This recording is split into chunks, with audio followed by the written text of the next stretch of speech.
In a new series to the channel, this is where we introduce airlines to you. Whether you're familiar or unfamiliar, this is the place to explore some of the many airlines in our wonderful industry. With over 80% of viewers not subscribed, please do subscribe to help support the channel. Today's topic though sits on Starlux. Despite commencing operations right before the pandemic, Starlux is one of the newest airlines to have joined the industry following its founding in 2018, May 2018 to be specific.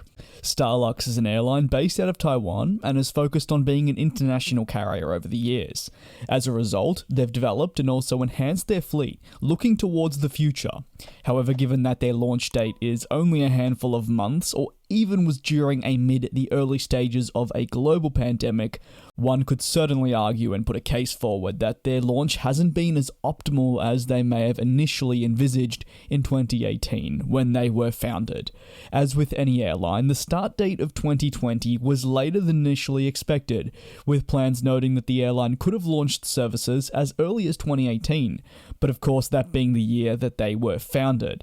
This is because even before the 2018 founding date, Starlux was consistently mentioned, with certificates trying to be obtained, funding, and plans for more. So therefore, once the airline was officially founded in 2019, off the back of a strong announcement, they went out all guns blazing with an order for the Airbus A350.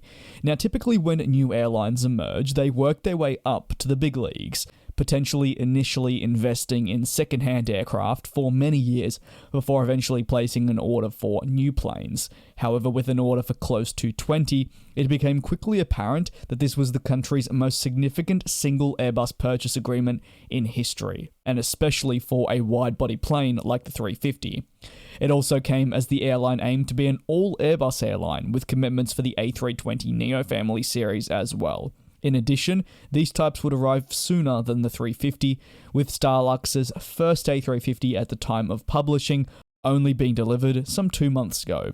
Focusing on the fleet, the airline has an all-Airbus fleet at the moment, with currently several A321neos that are acquired on a lease, alongside the A330-900, being of course part of the A330neo family that is the re-engined option to the widely loved A330ceo. Now, they do also fly the 350. Once delivered wholly, this will form the backbone of their operations in the coming decades and allow for optimized strategy and also performance on long-haul routes, with capacity and range being in their favor. 2019 was a monumental year for the airline, with deliveries of their first aircraft and, as stated before, orders for the 350. In addition, the airline received its all-important Air Operating Certificate, or AOC, a fundamental part that permits the airline to begin services with passengers and truly get their launch underway.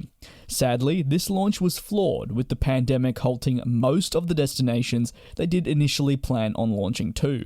Postponing services has been a frequent occurrence at the company since launch, and reducing capacity with flights to Japan, Cebu, and more were all scheduled, but of course have incurred difficulties.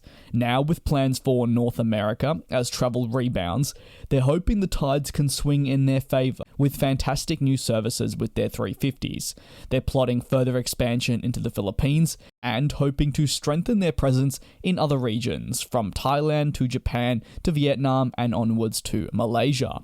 While moving inside the cabin, Starlux only recently unveiled their brand new first and business class suites, featuring on their upcoming 350s. These will be present on their flights through to North America, with Los Angeles touted as their first destination from April 2023.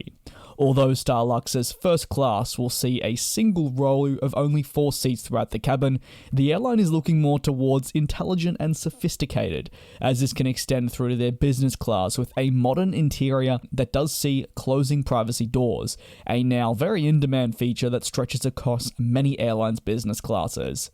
Direct aisle access and seats angled towards windows will hopefully see optimal access and also privacy. Dark and luxurious colors are featured throughout the cabin, oozing a sense of class.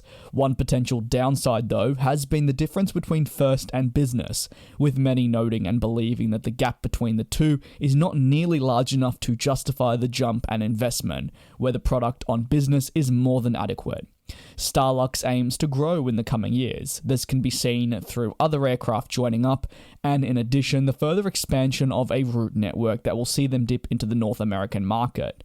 It hopes to penetrate this and perform well. Thus far, their operations haven't been optimal, but they hope that through time, they'll be able to work through this and become profitable again. This will directly tie hand in hand with restrictions only continuing, hopefully, to ease in and around their hub of operations, and of course for Asia's travel market to rebound far quicker. Thank you very much for watching the first video in a new series taking a look at airlines in our aviation industry.